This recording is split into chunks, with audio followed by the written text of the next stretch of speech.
नमस्कार मित्रों, आप मुझे मेरे YouTube चैनल @amoksh26 पर देख रहे हैं।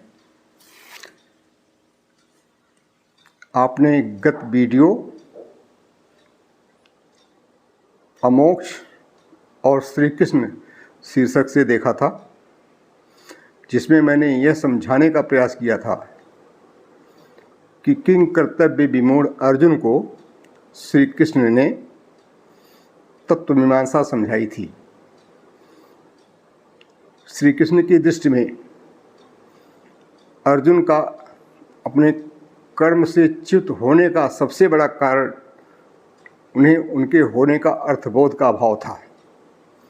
अर्थात अर्जुन ये समझ नहीं पा रहे थे कि उनका अस्तित्व क्यों है, वो आए क्यों हैं, वो अवतरित क्यों हुए हैं, वे जन्म क्यों लिए हुए हैं। इन सारी बातों को न जानने के कारण ही श्री कृष्ण अपने कर्तव्य पथ से विमुख हो गए थे और तत्वमीमांसा समझाते हुए श्री कृष्ण ने उन समस्त शंकाओं को निर्मूल बता दिया था, उन समस्त मान्यताओं को निर्मूल बता दिया था जिनमें यह समझा जाता है और समझाया जाता है कि एक ऐसी स्थिति आएगी जब तुम्हारा संसार से आवागमन समाप्त हो जाएगा, और जब तुम्हारा संसार से आवागमन समाप्त हो जाएगा तब तुम्हें सांसारिक कष्टों से स्वतः ही मुक्ति मिल जाएगी, निवृत्ति मिल जाएगी। श्री कृष्ण इस सिद्धांत को नहीं मानते हैं। श्री कृष्ण का कहना है, श्री कृष्ण की तत्वमीमांसा का सारभूत यही है कि इस संसार में सबको आना जाना पड़ेगा। न त्वेवाहम जातुनासम न त्वं नेमे जनाधिपाः न चैव न भविष्यामः सर्वे वयम अतः परम। ऐसे में यदि आप इस लालसा से काम कर रहे हैं, इस अभिलाषा से काम कर रहे हैं, इस अभिलाषा से कोई साधना कर रहे हैं कि वह साधना आपको जीवन मृत्यु के बंधन से मुक्त कर देगी, तो आप इस भावना से मुक्त हो लीजिए। आप जानिए, आपके लिए यह अवगतार्थ है, यह तथ्य है, जैसा कि श्री कृष्ण ने समझाया है कि जो पैदा हुआ है वो मरेगा और जो मर रहा है वह पैदा होगा। आप भले ही नित्य हैं, शाश्वत हैं, किंतु आप अपने शरीर के माध्यम से परिवर्तनों में सहभागिता करते हैं, परिवर्तनों के साक्षी होते हैं, और इन परिवर्तनों के आधार पर सुख और दुख की अनुभूति करते हैं।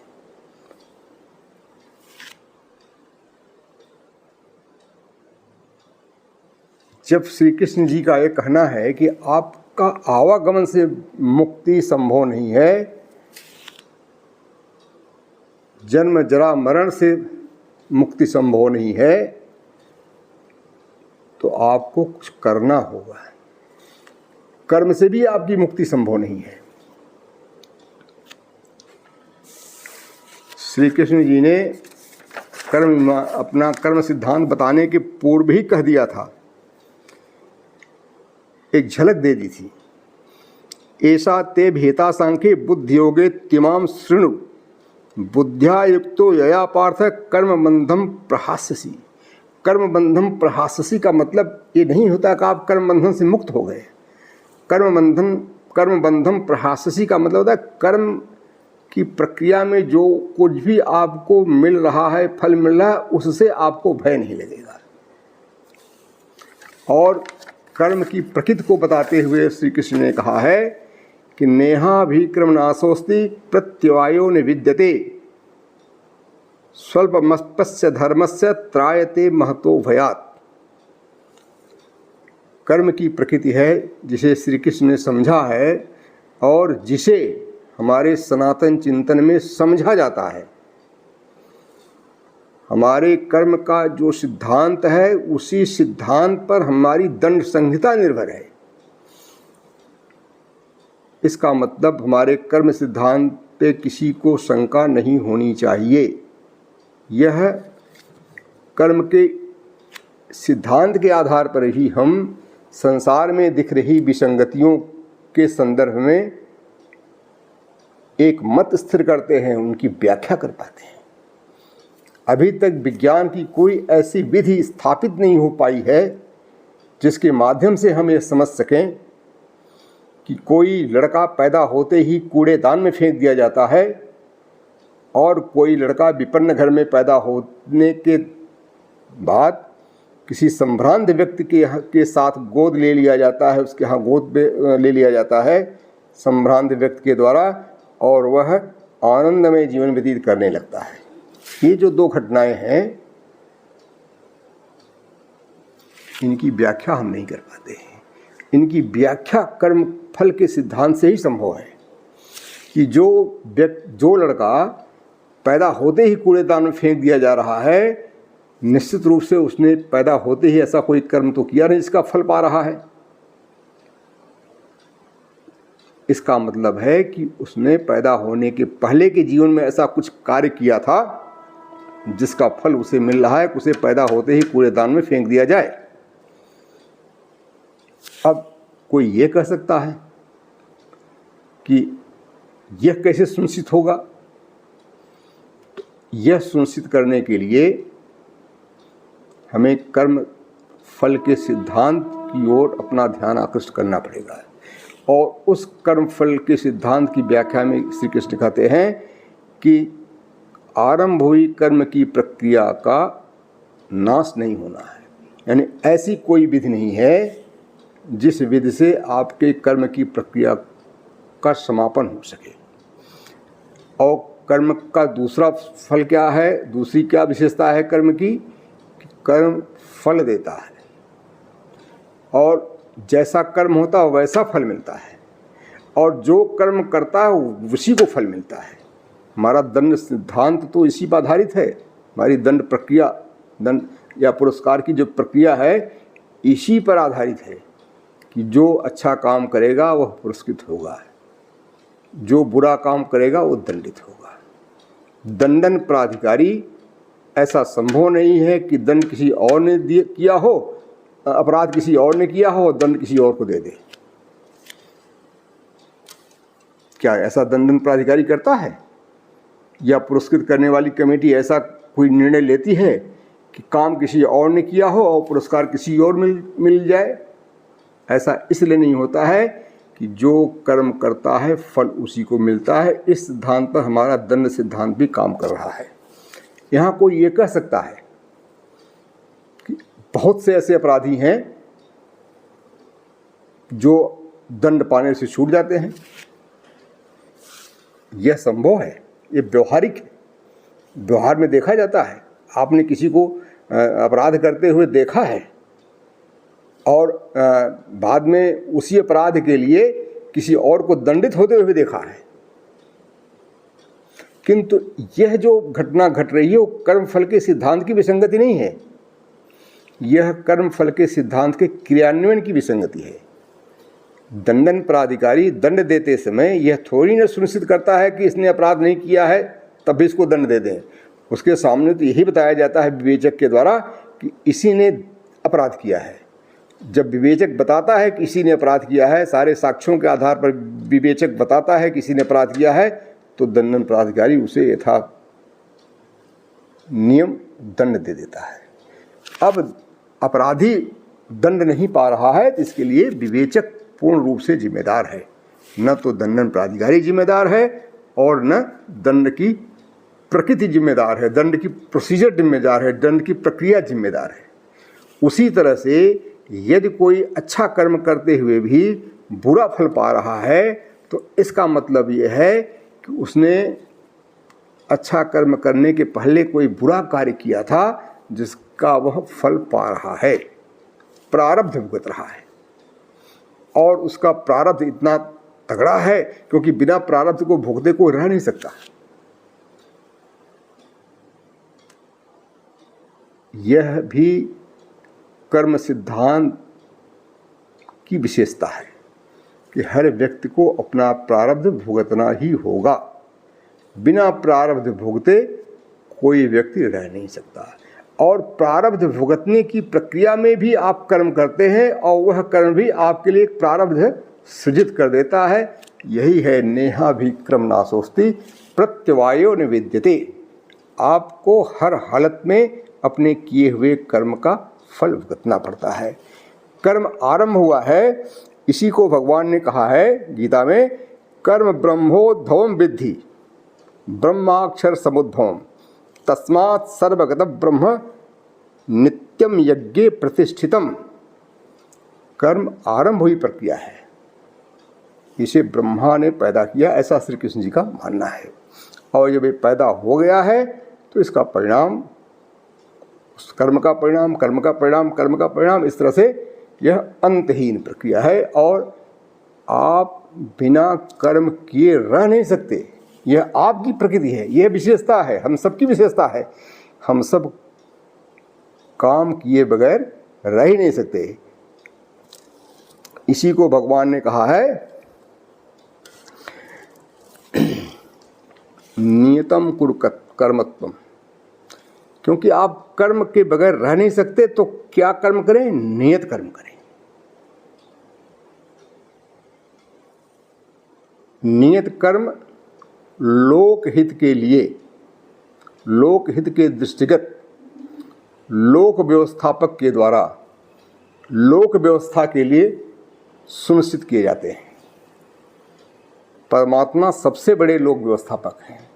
इसीलिए श्री कृष्ण ने कहा है चातुर्वर्ण्यम मया श्रेष्ठम गुण कर्म विभागशः।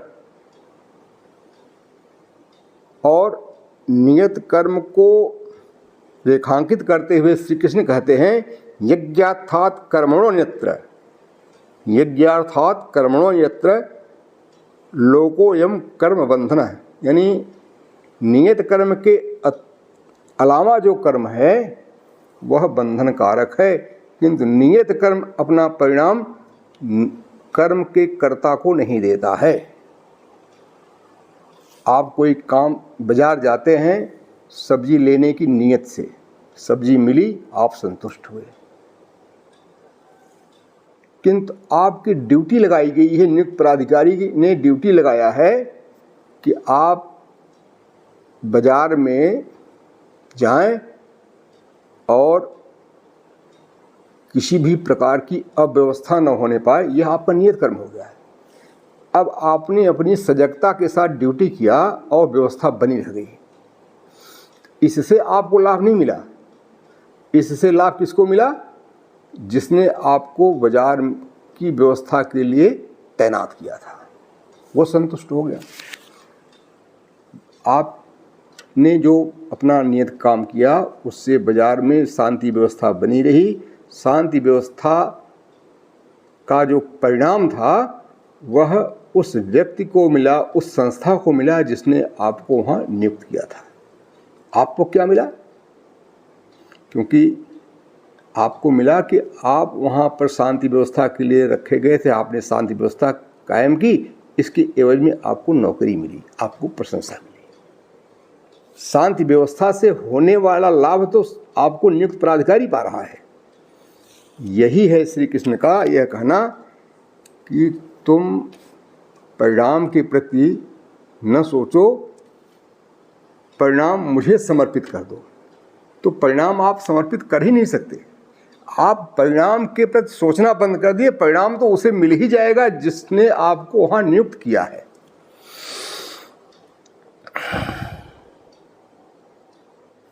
एक बात श्री कृष्ण और जी कहते हैं कि कर्म करते समय भले ही आप निमित्त हैं, इंस्ट्रूमेंटल हैं, निमित्त मात्रम भव सभ्य साचिनी, ये भगवान ने आपको नियत कर्म करने के संदर्भ में आपकी प्रास्थिति बता दी है, किंतु आप मनुष्य हैं। आप नियत नियोक्ता के मोटिव के विषय में तो जानकारी हासिल करना आपका दायित्व है।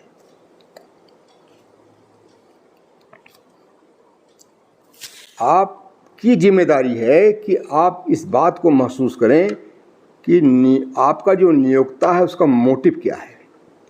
जैसे विदेशी आदमी आकर के आपको किसी योजना में योजित करता है, भर्ती करता है आपकी अपनी सेना में या आपके किसी प्रोजेक्ट में आपको भर्ती करता है। आप इस बात को जानिए पहले कि उसका जो प्रोजेक्ट है कहीं ऐसा तो नहीं आपके देश के खिलाफ काम करे। इसलिए आपको नियोक्ता के मोटिव के विषय में जानकारी अपेक्षित है। जब पांडव और कौरव युद्ध के लिए तैयार हुए तो पांडवों की सेना में जो लोग थे उन्हें नियत कर्मकर्ता कहा गया है। क्यों? क्योंकि पांडवों का जो मोटिव था युद्ध का वो लोक व्यवस्था थी और कौरवों का जो मोटिव था, कौरवों का जो उद्देश्य था वो राज्य प्राप्ति थी।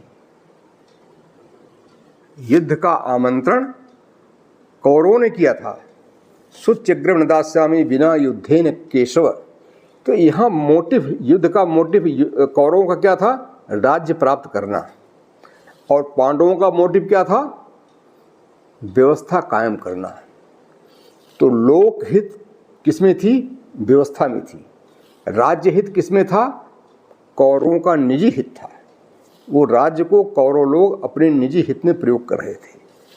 तो इसलिए भगवान ने कहा है कर्मणि न कर्मः यो पश्येत् अकर्मणि कर्म च सबुद्धिमान मनुष्येषु स युक्तः कृत्स्न कर्म कृत। यह जो श्लोक है, यह जो भगवान ने कहा है, यह आपको नियोक्ता के मोटिव जानने के लिए कहा है। जब दो नियत कर्मों में टकराहट हो तो उन दोनों में आपको एक का चयन करना है, एक को अकर्म समझ के छोड़ देना है। और उसका आधार क्या है? लोकहित, व्यापक हित। जैसे युधिष्ठिर राजा थे, राजा के रूप में उनका दायित्व था, उनका कर्तव्य था, उनका नियत कर्म था राज्य की व्यवस्था करना, राज्य के लोगों के हित में काम करना। एक दायित्व यह था। एक दायित्व यह भी था कि किसी अन्य राजा के द्वारा जुआ का जो निमंत्रण मिले उसे स्वीकार करना। दोनों उनके नियत कर्म में था तत्कालीन व्यवस्था के तहत। श्री कृष्ण का ही उदाहरण ले लें। श्री कृष्ण ने प्रतिज्ञा की महाभारत में मैं शस्त्र ग्रहण नहीं करूंगा, और प्रतिज्ञा का पालन उनके लिए नियत कर्म हो गया। और एक प्रतिज्ञा उनकी और भी थी, यदा यदा हि धर्मस्य ग्लानिर्भवति भारत अभ्युत्थानमधर्मस्य तदात्मानं सृजाम्यहम्। यह भी उनकी प्रतिज्ञा थी। और यह प्रतिज्ञा किस लिए थी? कि धर्म की रक्षा के लिए थी, लोक की रक्षा के लिए थी। लोक संत्रस्त था और उस संत्रास से लोगों को बचाने के लिए आताताइयों के विनाश की उन्होंने प्रतिज्ञा की थी। दो प्रतिज्ञाएं थी और दोनों प्रतिज्ञाओं का पालन करना उनके लिए नियत कर्म था। किंतु जब उन्होंने देखा कि उनकी एक प्रतिज्ञा बड़ी प्रतिज्ञा को, छोटी प्रतिज्ञा बड़ी प्रतिज्ञा के लिए बाधक बन रही है, तो उन्होंने छोटी प्रतिज्ञा को छोड़ दिया है। महाभारत के युद्ध में शस्त्र न उठाने की प्रतिज्ञा करने वाले श्री कृष्ण ने भीष्म पितामह को सुदर्शन चक्र से मारने के लिए सुदर्शन चक्र आह्वान किया।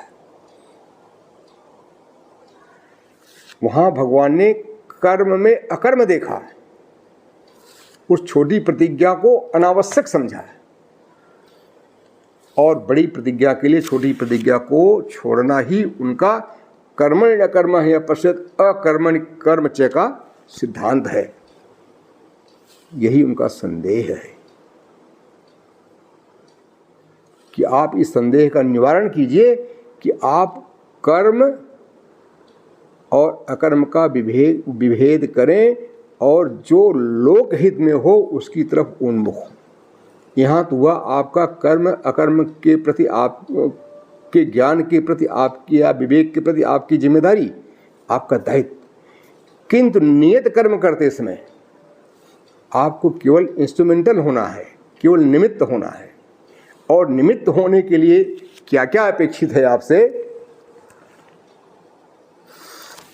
पहली जिम्मेदारी बताया उन्होंने, पहला दायित्व बताया आपका कि कर्मण्येवाधिकारस्ते मां फलेषु कदाचन। तुम्हारा अधिकार यानी जो नियत कर्म करता है उसका अधिकार केवल और केवल नियत कर्म संपादन में है, उसके परिणाम के विषय में नहीं है। और दूसरी क्या विशेषता बताई है? मां कर्म फल हेतुर्भू, तुम कर्म के परिणाम के कारक न बनो, यानी नियत कर्म के विषयों का निर्धारण न करो। क्योंकि जैसे ही आप नियत कर्म के विषयों का निर्धारण शुरू कर देंगे, नियत कर्म के प्रोसीजर में आप चले जाएंगे, उसके ड्यूटी चार्ट का आप निर्धारण करना शुरू करेंगे, तो वह ड्यूटी चार्ट लोक रंजक न होकर के आपका रंजक हो जाएगा। इसलिए भगवान ने कहा है, श्री कृष्ण ने कहा है कि नियत कर्म के लिए आप कर्ता न बने। नियत कर्म के जो विषय हैं उसका निर्धारण जो नियत कर्म आपसे करा रहा है उसी पर छोड़ दें, बस उसका मोटिव जरूर ध्यान दें। माते संगोस्त्व अकर्मणि, तुम अनावश्यक कर्म न करो, जो कर्म है उसी को करो, जो ड्यूटी चार्ट में दिया जा रहा है उसी को फॉलो करो, और उसका परिणाम क्या होगा इसका आप पालन न करें तो परिणाम आपको बाधित नहीं करेगा, परिणाम बाधित नहीं करेगा। इसे भगवान ने थोड़ा सा भक्त और भगवान के बीच होकर के समझाने का प्रयास किया है कि तुम परिणाम मेरे ऊपर छोड़ दो। अरे तुम परिणाम छोड़ भी नहीं सकते हो, छोड़ा तो वह जाता है ना जिस पे आपकी अधिकारिता हो। जब आपकी अधिकारिता ही नहीं है तो आप परिणाम छोड़ने वाले होते कौन हैं? इसलिए यदि आप अपने कर्म पर निर्भर करेंगे, अपने नियत कर्म पर केंद्रित रहेंगे और परिणाम से अपने को मुक्त रखेंगे तो परिणाम न छोड़ने की स्थिति आएगी, न समर्पण करने की स्थिति आएगी, वह खुद ही आपसे दूर हो जाएगा। परिणाम आपसे दूर होगा। इसे एक संक्षेप में आपको समझाना चाहते हैं। जैसे सेना में भर्ती होती है देश की सुरक्षा के लिए, या आप को कोई व्यक्ति अपने किसी काम के लिए नियुक्त करता है। एक उदाहरण देते हैं, जैसे कि किसी व्यक्ति, आप इंजीनियर हैं या आप ठेकेदार हैं, आपसे किसी व्यक्ति ने मकान बनवाया। आप इतना तो सुनिश्चित कर लें कि उस मकान का मोटिव क्या है, कहीं वो मकान किसी षड्यंत्र के लिए तो नहीं बन रहा है, उस मकान में आतंकवादियों को रहने की जगह तो नहीं मिलने जा रही है। इस बिंदु को आप सुनिश्चित कर लें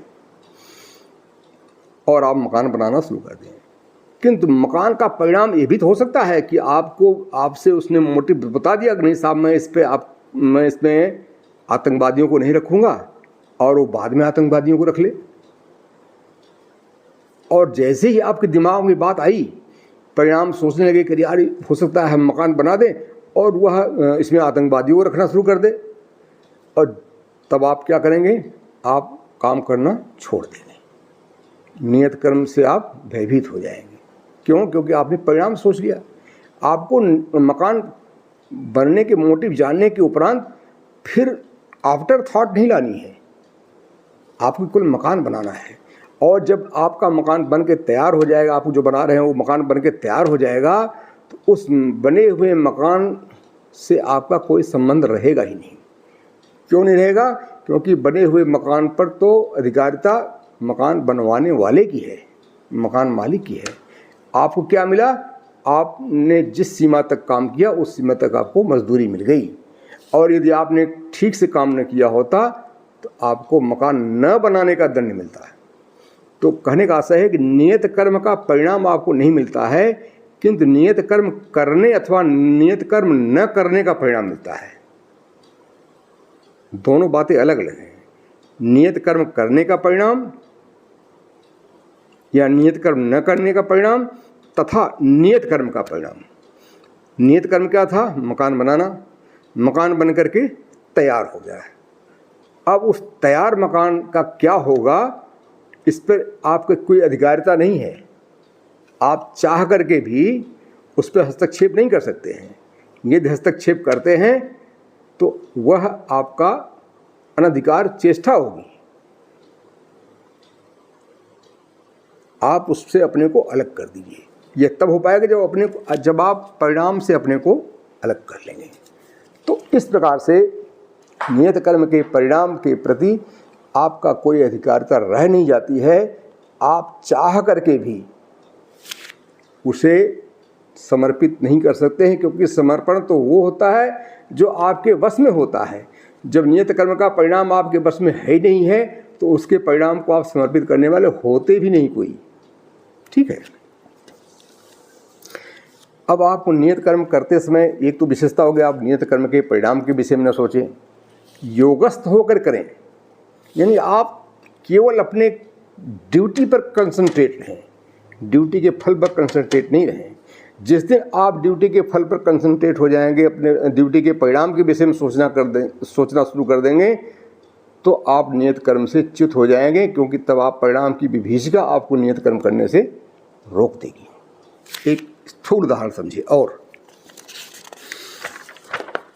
जैसे कोई व्यक्ति सेना में भर्ती है और वह बॉर्डर पर तैनात हुआ है। उसके ड्यूटी चार्ट में है कि वह सीमा में घुसने वाले व्यक्ति को रोकेगा, और यदि घुसने वाला व्यक्ति नहीं रुका तो उसे गोली मार देगा। ठीक। अब गोली मार देगा तो निश्चित रूप से जिसको गोली लगेगी वो मर जाएगा। अब वहाँ बॉर्डर पर तैनात सैनिक यदि इस बिंदु पर सोचना शुरू कर देता है कि यार मैं इसकी गोली मार दूंगा और ये मर जाएगा तो इसकी हत्या का पाप मुझे लगेगा, और इस हत्या के पाप से बचने के लिए वो गोली नहीं मारता है, तो उसका परिणाम क्या होता है? वह आतंकवादी से देश की सीमा में आ जाता है और वो क्या करता है? सैकड़ों लोगों को भून देता है जाकर के। तो सोचिए, आपने एक हत्या के पाप से बचने के लिए उस आतंकवादी को गोली नहीं मारा, और उसने क्या काम किया? सैकड़ों लोगों को भून दिया। तो आपको सैकड़ों लोगों की हत्या का पाप लगा कि नहीं लगा? तो इसलिए श्री कृष्ण ने कहा है कि सुख दुखे समय कृत्वा लाभा लाभो ज्यायो ततो युद्धाय युजस्व नैवम पापमवासे। आपको नियत कर्म करते समय जो कुछ भी हो रहा, घटित हो रहा है, जो मर रहा है, जो तड़प रहा है, उनके विषय में नहीं सोचना है, क्योंकि वे अपने कर्मों का फल पा रहे हैं। बॉर्डर पर आपकी चेतावनी को न मानने वाला आतंकवादी यदि आपकी गोली से भुन जाता है तो वह अपने कर्मों का फल पाया है। यदि उसने बॉर्डर पर क्रॉस करने से स्वयं को रोक लिया होता तो आप गोली न मारते, क्योंकि आपको उससे गोली मारना आपका कोई मोटिव नहीं था, आपका उद्देश्य नहीं था। आपका तो उसे गोली मारना आपके नियत कर्म में था। आपकी बात न मान करके उसने अपराध सिद्ध किया और आपकी गोली खाकर उसने उस अपराध का दंड वहीं भुगत लिया। तो इसलिए आपके नियत कर्म के संपादन में जो लोग मर रहे हैं, जो लोग प्रसन्न हो रहे हैं, वे अपने अपने पापों का या अपने अपने पुण्य का फल भोग कर रहे हैं, आप नहीं कर रहे हैं। इसलिए यदि आप सेना में हैं, आप कृषक हैं, खेती करने जा रहे हैं, आपके हल चलाने से सैकड़ों लोग मर रहे हैं, सैकड़ों जीव मर रहे हैं, कट रहे हैं, वे अपने अपने कर्मों का फल भोग रहे हैं। उन्होंने वही कर्म किया था, ऐसा कर्म किया था कि आपके हल्के फार के नीचे आकर के उनकी मृत्यु लिखी हुई थी। वे अपने प्रारब्ध का फल आपके ट्रैक्टर के पहिए के नीचे कुचल करके पा रहे हैं। किंतु यदि आप उन्हें मारने के उद्देश्य से जा रहे हैं, खेती करने नहीं जा रहे हैं बल्कि उनको मारने के उद्देश्य से जा रहे हैं, तब आपको आपकी के द्वारा की ये हत्या का पाप लगेगा। ये पाप और पुण्य का जो विचार है या विमर्श है वो बहुत कठिन है। कब कहाँ कौन सी घटना आपको पाप में झोंक देगी, कौन आपके दायित्व के निर्वहन में काम आ रही है, इसके विवेक को भी आपको छोड़ देना है। आपको केवल नियत कर्म करना है। नियत कर्मकर्ता के लिए एक तो निमित्त होना है और दूसरा क्या करना है कि उसे ब्राह्मी स्थिति में प्राप्त करना है, ब्राह्मी स्थिति में होना है। ब्राह्मी स्थिति को भगवान ने व्याख्या किया है। ब्राह्मी स्थिति क्या है? दुखेषु अनुद्विग्नः सुखेषु विगतस्पृहः वीतरागभ्य प्रोत्थिर मुनिरुच्यते विहाय कामान्यः पुमान् सरति निःस्पृहः निर्ममो निरहंकारः स शान्तिमधिगच्छति। ऐसा ब्राह्मी स्थिति पार्थ नैनाम प्राप्य विमोहिते। तो ये जो दुखेश जो नियत कर्म का परिणाम है उससे मिलने वाले दुख से अनुद्विग्न हो और नियत कर्म का जो परिणाम हो रहा है उस परिणाम से जो हो रही सुखानुभूति उससे भी आप निष्प्रिय रहें। आप सब्जी मंडी में शांति व्यवस्था के लिए गए हैं, शांति व्यवस्था हो रही है, लोग प्रसन्न हो रहे हैं, आप उससे प्रसन्न न होइए। या शांति व्यवस्था में कोई दिक्कत आ रही, आपने किसी को अशांति करते हुए किसी को आपने रोका और वो आपकी बात नहीं मान रहा, आपने उसको पीट दिया, उससे वो चिल्ला रहा है, तो आप उससे दुखी भी नहीं हो, क्योंकि ये जो कुछ भी कर रहे हैं आप अपने नियत कर्म के संपादन में कर रहे हैं। अतः नियत कर्म का जो भी परिणाम आ रहा है उस परिणाम से अपने को असंबद्ध कीजिए। ये आपका वीतराग है, यह आपके लिए ब्राह्मी स्थिति है। आप नियत कर्म के परिणाम के प्रति न शोक पैदा कीजिए न मोह पैदा कीजिए। जिस दिन आप शोक और मोह से युक्त होंगे आप नियत कर्म कर ही नहीं पाएंगे। एक स्थूल उदाहरण देते हैं कि अर्जुन ने भले ही कहा कि नष्टो मोह स्मृति लब्धा तत्प्रसादान में अर्जुन स्थितोष में गत संदेह करिष्ये वचनम तो है, किंतु जब युद्ध के मैदान में भीष्म उनके सामने आते थे तब उनका मोह वहीं जागृत हो जाता था, वो नष्टो मोह वहाँ नहीं रह पाते थे। भगवान ने सूक्ष्मता से इस बात को देखा था कि भीष्म के समक्ष अर्जुन का मोह जागृत हो जा रहा है। तब उन्होंने भीष्म के अर्जुन के सामने ही सुदर्शन चक्र निकाला भीष्म को मारने के लिए। और जब अर्जुन ने कहा महाराज अपने इस शस्त्र को भीतर रखिए, अगला क्षण भीष्म का अंतिम क्षण होगा युद्ध के मैदान में। और पूरी तरह से जब भगवान संतुष्ट हो गए तब जाकर उन्होंने सुदर्शन का आह्वान वापस किया, सुदर्शन को वापस किया। और अर्जुन जब निर्मोही हुए तब उन्होंने अपने समक्ष भीष्म के अंगों को नहीं देखा कि उनके बाण उनके किन किन अंगों को बिध रहे हैं। ये होता है निर्मोह की स्थिति, ब्राह्मी स्थिति। तो परिणाम के प्रति जब आप ब्राह्मी स्थिति में होंगे, त्रिगुणातीत होंगे। त्रिगुणातीत का मतलब होता है कि व्यक्ति जो सकाम कर्म करता है वह किसी न किसी गुण से अधीन हो करता है। सत्वगुण से के अधीन हुआ तो अच्छा काम करेगा, रजोगुण के अधीन हुआ तो ले दे वाला काम करेगा, स्वार्थ में काम करेगा, उससे और का भी लाभ हो सकता है। तमोगुण के अधीन हुआ तो इतना निकृष्ट काम करेगा, अपना लाभ करेगा, औरों को नुकसान कर देगा। किंतु यदि वह त्रिगुणातीत होगा तब वह नियत कर्म करेगा। तो नियत कर्म कर्ता के लिए इन सब सावधानियों को बरतना अत्यावश्यक है। इन सब सावधानियों को बरतने के उपरांत यदि कोई नियत कर्म करता है तो उसे उसके नियत कर्म का परिणाम भले ही न मिले, किंतु उसे नियत कर्म कर पाने अथवा नियत कर्म न कर पाने का परिणाम मिलेगा।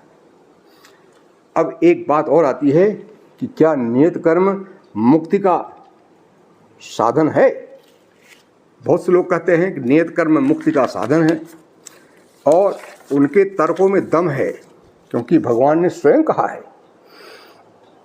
ये है 11वें अध्याय के 55वें श्लोक में कि मत कर्म कृन मत परमो मत भक्तः संग वर्जितः निर्वैरः सर्वभूतेषु यह समामेति पांडवः।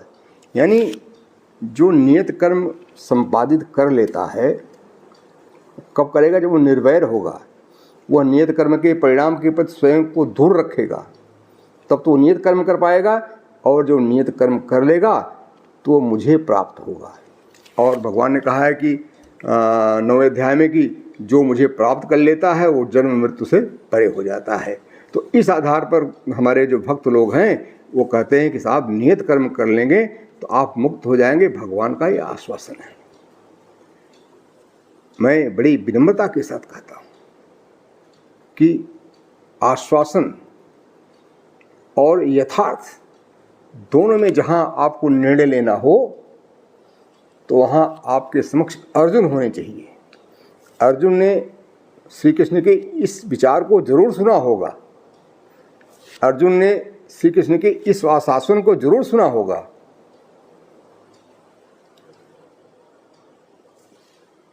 सोचिए कि अर्जुन को तो भगवान का दर्शन बिना नियत कर्म किए ही हो गया था। तो इसका मतलब होता है कि जो व्यक्ति भगवान का दर्शन कर लेता है, परमात्मा का साक्षात्कार कर लेता है, परमात्मा को प्राप्त कर लेता है, वह मुक्त हो जाता है। यह केवल एक आश्वासन भर ही है। यथार्थ क्या है? न त्वेवाहम जातुनासम न त्वम नेमे जनाधिपाः न चैवन भविष्यामः सर्वे वयम अतः परम। इसलिए आप नियत कर्म करें। नियत कर्म के परिणाम के विषय में न सोचें। नियत कर्म के परिणाम से स्वयं को मुक्त रखेंगे तभी आप नियत कर्म कर पाएंगे। और यदि आपने नियत कर्म कर लिया तो आपको नियत कर्म कर पाने का जो फल है उसे भुगतने के लिए जीवन प्रक्रिया में रहना ही होगा। और यदि आपने नियत कर्म नहीं किया है तो उसका भी फल भुगतने के लिए जीवन प्रक्रिया में रहना ही होगा। श्री कृष्ण ने दूसरे अध्याय में कहा है, हतो वा प्राप्स्य स्वर्गम। नियत कर्म करते समय यदि तुम मारे जाते हो तो स्वर्ग को प्राप्त होगे। और यदि तुम नियत कर्म करते हुए जी जाते हो तो तुम राज्य का उपभोग करोगे। यहाँ तो मोक्ष आया नहीं। और नियत कर्म नहीं करोगे तो क्या होगा? अकृतिम चापि भूतानि कथयिष्यन् ते व्ययाम संभावितस्य चाकृतिम मरणादतिरिच्यते। यानी जो नियत कर्म न कर पाने से जो तुम्हारी अपकीर्ति होगी वह तुम्हारे लिए तुम्हारे मरण से भी बदतर होगी। अवाच्यवादांश बहून् वदिष्यन्ति तवाहिताः निंदयन्तस्तव सामर्थ्यम ततो दुख तरो किम मत परो मद्भक्तः संगवर्जितः निर्वैरः सर्वभूतेषु यह समामेति पांडव है। इस प्रकार से यदि आप नियत कर्म करते हैं और परमात्मा को प्राप्त भी हो जाते हैं तो इसका मतलब यह नहीं है कि आप मुक्त हो जाएंगे। आप नियत कर्म करें। नियत कर्म से व्यवस्था बनती है और व्यवस्था से यशोमय आनंद मिलता है। किंतु आप नियत कर्म के लिए यशोमय आनंद के लिए नियत कर्म न करें, बल्कि नियत कर्म इसलिए करें कि वो आपके लिए करना है। आप इस संसार में हैं, इसलिए आपको ढेर सारे दायित्व सौंपे गए हैं। यदि आपने उन दायित्वों को नहीं किया, समय से निर्वाह नहीं किया, तो अव्यवस्था फैलेगी। और अव्यवस्था फैली तो क्या होगा? आप भगवान के टारगेट में होंगे, दुश्मन होंगे। भगवान किसी के प्रिय नहीं हैं और किसी ने भी उनको अपना प्रिय समझने की कोशिश किया है तो वो गच्चा खाया है, फिर चाहे भीष्म पितामह ही क्यों न रहेगा। ऐसे में आप सभी से मेरा विनम्र आग्रह है, विनम्र निवेदन है कि आप सब लोग नियत कर्म की प्रकृति को समझें। नियत कर्म करना बड़ा कठिन है और नियत कर्म के परिणाम से आपको कोई हानि नहीं होती है। और नियत कर्म संपादन में जो कुछ भी होता है, घटित होता है, कोई मर रहा है, कोई जी रहा है, कोई खुश हो रहा है, इससे आपकी सेहत पर कोई असर नहीं होने वाला है, क्योंकि आपकी मोटिव में उन्हें प्रसन्न करना या दुखी करना नहीं है। आपका जो उद्देश्य है, आपका उद्देश्य क्या करना है? नियत कर्म संपादन करना ही है। आज बस इतना ही। मेरे आज के इस वक्तव्य पर यदि आपके मन में किसी प्रकार की कोई शंका हो तो निश्चित रूप से आप उसे मेरे कमेंट बॉक्स में लिखें। प्रयास करूंगा कि आपकी शंकाओं का समाधान आगामी वीडियो में लेकर के उपस्थित हूं। तब तक के लिए नमस्कार। Thank you.